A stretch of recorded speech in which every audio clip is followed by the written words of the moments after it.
Hello, my name is Sean Ennis from Ennis Management, and welcome once again to the Creative Collective.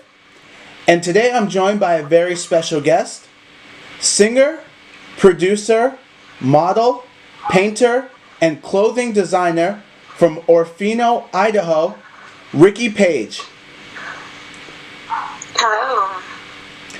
Thank you so much for joining me. Yeah, thank you for having me.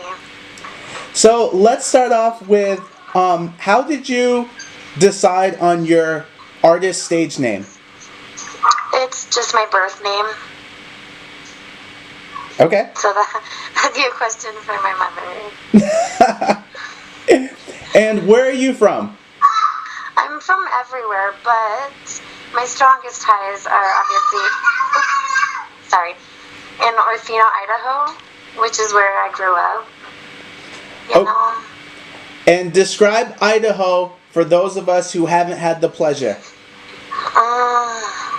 In the winter, they're like little baby alpines to me. They're just so beautiful. And the people there can be vicious, which is a good thing because it helps you have thick skin. But everyone's so genuine. It doesn't matter how long you're gone. You're always just still there with everybody. And that's how I like to feel in the world, and that's kind of what I want the world to feel from me. So it's really special to me because there's really nowhere else like it. And even the laws there are very original because it's leased from, the local tribe. And it just has like a lot of, those kind of folks there, and it just brings magic to everywhere. I don't know how to explain it. There's just nothing but like trout fishing and rafting, and it's like you're just a piece of nature when you're there. So there's a heaviest indigenous influence?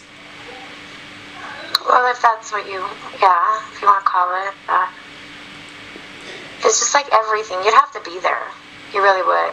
I mean, we have like Dorshak Dam there, which is one of the 3 world tallest freestanding dams, which means like if you take all the water away, the dam would fall over. And it's just beautiful all in itself. And I'm pretty sure it's like, really, really well known for the trout fishing. Like there's nowhere else like the Clearwater, to do that kind of stuff too. And it's just because of the way that the laws are and the people that run the area. There's a lot of preserving all that kind of stuff that goes on, and it just keeps it the way it should be. I don't know. It's just special to me. No, it sounds beautiful. Now, can you tell me about one of your earliest memories involving music? Involving music? Yeah. When I was like 5 trying to sing Pam Tillis's Shake the Sugar Tree, and it took me months to not squeal. It's always been a trial and error thing, I suppose. And do you come from a musical family? Oh, heavens yes. Heavens yes. For example, one of my absolute favorites, he actually goes by the name of Ricky Hart. So it's spelled the same way as mine with the R-I-C-C-I, but it's Hart, and he's on Pandora. Obviously, everyone in my family does different styles of music. Like my mother, she's more of an Aussie style, and Richie's like a country. And April, she does like a Celine Dion kind of stuff. Like it just completely blows your mind. But yeah, like everybody pretty much in my family does music, even my children. So they play pianos and guitars and drums and all that kind of stuff. So it's just a part of life for us. And who are some of your major musical influences? Mostly my family, but I have a lot of favorite artists, and they range completely, like I was saying before, but like the Judds and Ozzy and Tom Petty and Michael Jackson and Prince and Madonna and Eminem and, Tech Nine, and I don't know, lately I've actually been kind of liking Yellow Wolf too. I don't know, like not all his songs, but Like, he has some that make you, like, feel, you know, so that's something I appreciate in music, you know, kind of like, I don't know, I could probably ramble for hours about that, so I'll save that for another time, but yeah. No, and I think I would have to agree. I think when music connects emotionally, not just on an entertainment level to an audience, that's when an artist can really, you know, kind of utilize the full powerful thing that is music. But yeah, that's what it is. Like, even all of creation plays songs for the Lord. Like, why wouldn't it be naturally in us as well? Like, we're a part of that. And do you feel having various musical influences has had an effect on the original music that you create? I mean, I think only a fool would say no, but I have no idea. Like, obviously, probably. Like, I wouldn't even enjoy music if it wasn't for them, probably. I'd just be a writer still. Which, there's nothing wrong with that. I'm still a writer, don't get that wrong. It's just, it doesn't give you that adrenaline, you know what I mean? It doesn't give you that extra boost of competition, because when people are reading your lyrics or when they're reading your stories, it's just very intimate that way. But when you're doing something musical, it's just something that can involve everybody all at the same time. So everybody's energy is just combined, and there's just nothing like it. And obviously it's, you know, the artists that I grew up with that brought that to life for me in the first place. And I just want to be a part of that now, where I can influence and I can help and I can even grow myself, you know? So, I don't know. Yeah, they're pretty important, I would say, yes. And initially, you got your start in music first as a songwriter before a recording artist? No, just poems, honey. I've been a published author since like second grade, but it was just like school newspapers and things like that. A couple of different awards that I'm pretty sure everybody wins anyways on like poetry.com. Like, I don't know, I just feel like maybe that's how that went down. I don't know. It's just been the only person I ever had to really talk to and believe in was a notebook and a pen. You know, I could just walk in the woods and I could write down everything in my head, and then I could read it later and try to make sense of how I was feeling so I could fix that, you know? And what made you want to be an artist and start creating your own original music? Well, hardly anybody reads anymore. So, I don't know. And I guess I needed, like I said, something more. You know, there's a good security in the solitude of being a writer, but you miss that human interaction almost completely. And I've always just loved people. Like, I don't know, they've just always been important to me. So I needed that in my life. So I needed to just change it up a little bit. And so I started buying beats, obviously, like everybody does. But after 2 or 3 of those, you know, spending $50 a pop and you don't even like them, you know, it was like, no. So I just had to teach myself how to make my own. And let's talk about that, because you're also a producer, so you touched on it a little bit. What made you want to start producing, and how did you actually go about getting your start in producing? Well, that's just all that happened. I just simply, like, couldn't afford to spend that much money on stuff that I wasn't satisfied with anyways. Like, I can write to anything. So don't get me wrong, like, there's still those songs out there that make me cringe that I want to redo in the future, but they just didn't make me feel anything, like we were talking about earlier. You know, like, the beats were very just, I don't know, normal. I don't know how else to say that. just to me, like they didn't make my soul feel anything. So I never really cared for much, and that was a lot of money to be spending. And I have 7 daughters. I don't have $50, to write one song. Like, it takes me 10 minutes to write a song, just a quick vent. So that's a lot of money to be dropping every time you need to just calm your nerves, And did I hear this right? You said you have 7 daughters? Oh, yes. And so how do you balance your family with the different artistic things that you're involved in? I mean, you're a songwriter, producer, model, painter, clothing designer. How do you balance all these different things? I don't do it intentionally. It just sort of happens. Like right now, I'm doing the interview with you and checking on my daughters, and it's just the way my life is, I suppose. It's just the normal routine for me. Now, what inspires you to make music?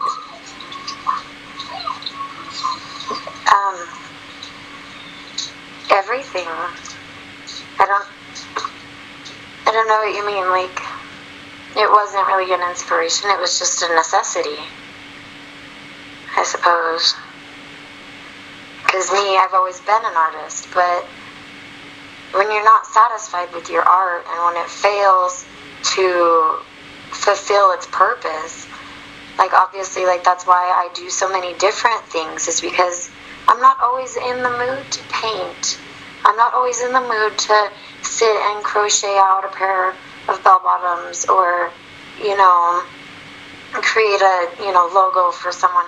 Like, it just really depends on my mood, and life is all about variety.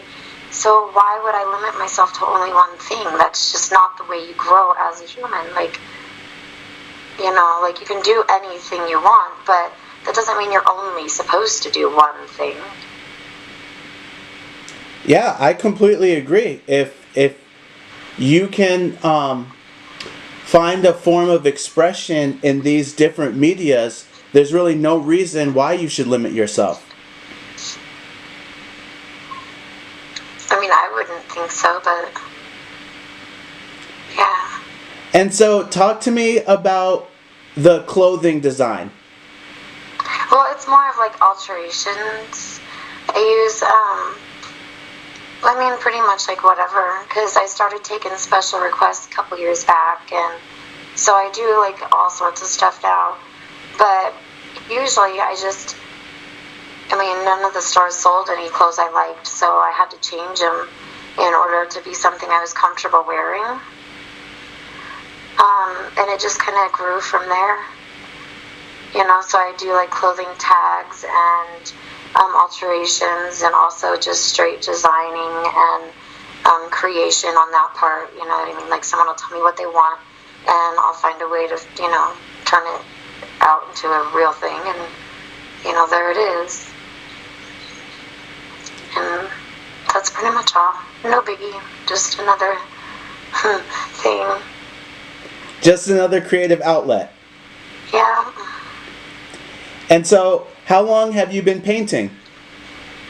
Oh, all my life. I've always been an artist.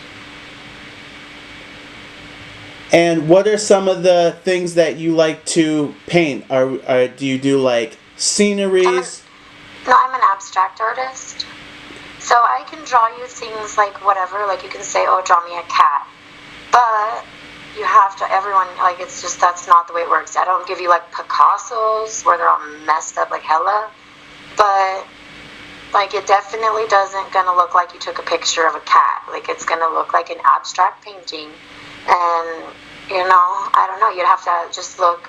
Like, I have lots of stuff, like, all over my Instagrams and stuff like that, where you can see a lot of it to understand what I mean. I don't know. Can you share your Instagram handle so people can go and check out your artwork? Well, I'm Ricci Paje everywhere. So it's just RICCIPAJE. And you should be able to find me everywhere by that, because I only use my real name. Besides, sometimes I use Kitten, but that was just kind of like a business I had a few years back, and I was trying to figure out how to switch it, because my music is all uplifting, but sometimes I feel angry. So I have some songs that I just haven't released because they're pretty angry songs. So I was thinking if I just, stay true to myself and my own name with the music I believe in, but then I could have like Kitten and just reemerge that business as an artist name for everything that I have, not so good feelings about. And I think that's really interesting. So, what is it about your brand that you feel it wouldn't really fit to release those negative songs under Ricci Paje? Well, because I obviously have already been insecure about releasing them in the first place. So if I have an alias that I release them under, it'd be a lot easier to just delete everything, and cancel everything out without having to lose like everything I've worked for already. But I don't know that it wouldn't be like tarnishing my brand necessarily. It's just something I'm uncertain about doing, and I just don't know if I want to influence anybody in that manner. Not that they would. It's a lot of smack talking, and I've always like prided myself on not being one of those kind of rappers. So I don't know, but at the same time I feel like that's what kind of being like a rapper and a hip hop artist is all about sometimes too, is you just have to look someone in the eye and be like, kiss it, So I think that to deny that music being released at all would be more untrue to myself than if I just released it under Ricci Paje. I just feel that I'd be safer maybe if I didn't confuse the two together until I made up my mind for certain. I can understand that. Now let's talk about some of your recent musical releases or upcoming musical releases that you have planned. Okay, I got both, always. So, do you want me to just start talking about them? Certainly. Okay. Well, one of my favorites is Get Thawed that I just released, and it's been out not very long, but I'm excited about it because I feel like it's the most courageous vocally I've been in a song, especially like towards like the end. And I'm just really, really excited to see how that's received or not. The good feedback always helps me grow. And like I said, I Imagine, that's on 9 Lives, which is my first actual quote-unquote official EP, which has it has Guns Up, and I Imagine, and a few other ones. And I don't know, like I just really hope people that, like me or are curious, like go and look for that in particular.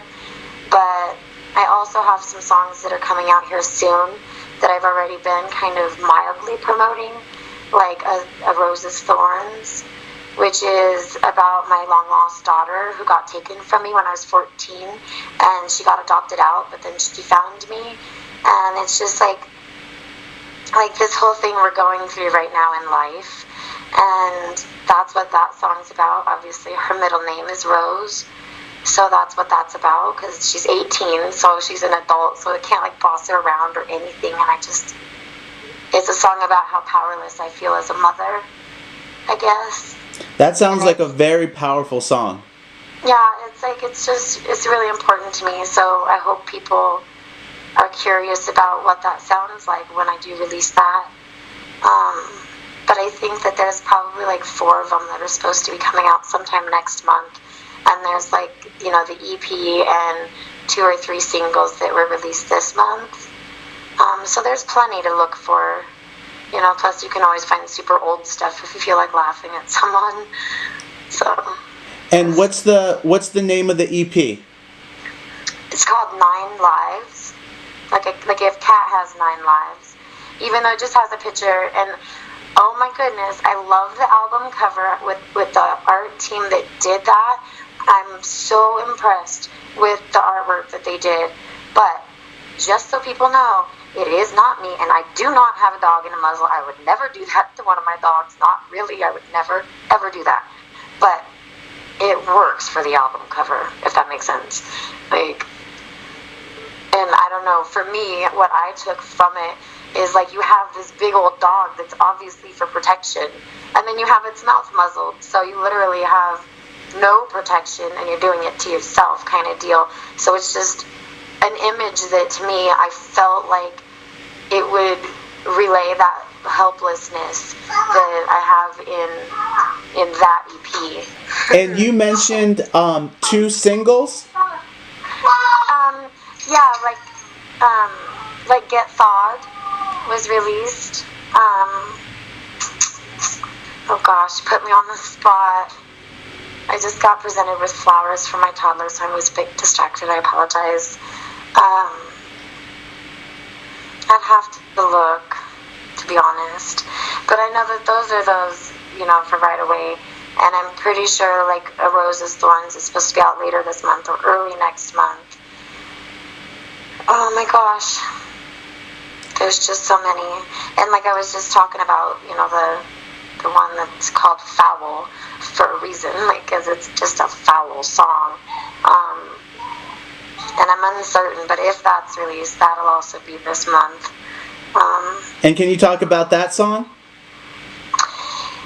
Yeah, it's just how people always judge you, no matter what you do, and when people see me or a picture of me, I obviously, like, they don't think, hip-hop or rapper, or that's just not. So they always have not very nice stuff to say. Not always, but the mean ones always never have nothing nice to say. Like, if you've ever met someone mean, you know that. And it just hurts. I don't know. Can you talk about your involvement with Paul Star Entertainment? Yeah, he was a colleague, or is, I guess, a colleague or co-worker of mine. We met through Bentley Records, which is one of the best record labels that I've ever even thought about coming across. And, Paul is just really amazing. Like, I never met him in person, but he has such an aura that you can meet him over the phone and it feels like you just saw him in real life, like in person.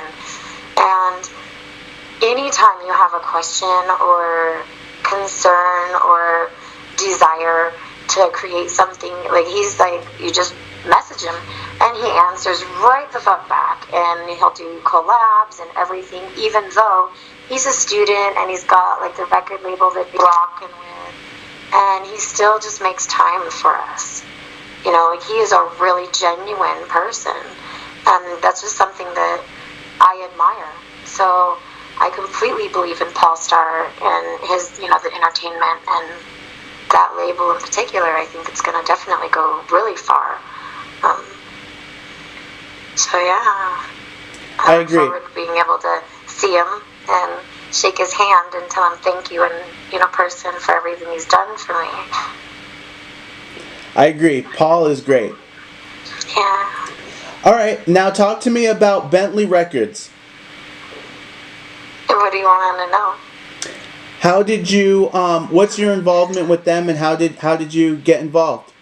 Well, I'm an artist with them. I'm a non-exclusive artist with them, and I've been with them for a couple years.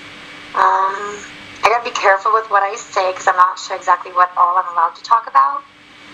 But they are as well. Like, obviously, I'm pretty sure, like, both me and Paul, like, that's how we're learning how to even survive in this industry, is because of all the help and guidance that we get from our team, there at Bentley. And, like that, I'm afraid to go into too much detail there because I don't know what I'm allowed to say, but they really just make all of the difference in the world. They really, really do. And they're great teachers. You can even send, any of them emails, and they as well answer right back. Like, they teach us the best way to handle ourselves, It's really important as a musician that you do have a solid team and a solid foundation around you. Yeah, I feel like that's probably the most important thing as far as I can tell from where I'm at so far. You have to have people that you can trust, because you have to, you can't always just solve every problem on your own. Even though some of us think we can, we just, sometimes it works better if we have someone to bounce ideas off of. And when you can trust them not to sabotage and to genuinely help out, and then you just have something that is the best it can be. It's the way you heard it in your head. You're just satisfied with the creation. And sometimes it just doesn't happen without an entire team.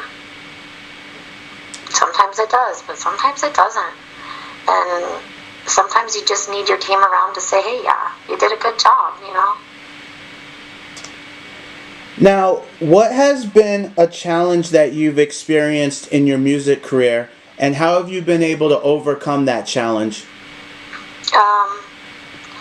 I don't have enough money to pay for all the things that I absolutely need, like proper promotion and sound equipment. And what was the other question? I apologize. Just, is there a challenge that you've experienced in your music career that you've been able to overcome? Not really so far, no. Both are still a challenge. Like, the other challenge is vocals. Like, obviously I wasn't like, oh, I'm going to grow up and be a singer. It's just something that kind of happened in order to get people to hear my music in the first place. So I've been trying to figure out how to even auto-tune myself, because I don't even know how to auto-tune myself yet. Like, something either sounds good when you do it or it doesn't, I guess. And that goes back to, like, I guess my musical influences, because that's just how it was. Like, if it takes 100 takes to do it the way you want to, that's just the way it has to be done. But I think that I would go much further with the proper know-hows and equipment and, all the technology that's up to date, and, like, I'm working on it, but I haven't actually overcome those things yet, no. Now, can you tell me one thing that you love and then one thing that you hate about the music industry? I'll give you a dialectical answer. So, I love that for the most part music is free these days, but I think that I really, really wish that I could just go out and buy my kids what they needed when they needed it without having to plan and budget and figure out a way. Like, I wish we could still make money off of music, but I also love the fact that it's, like, free these days. So I love and hate both the same thing. Okay, I certainly understand that.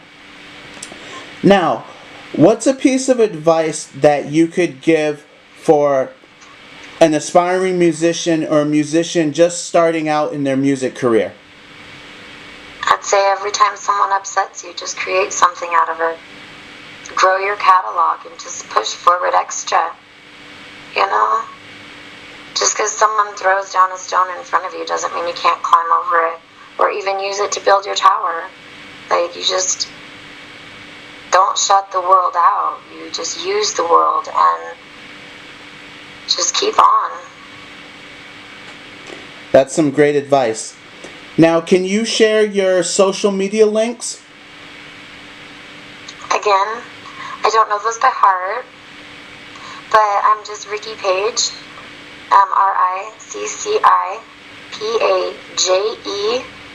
and you can find me anywhere, usually just by typing in my name.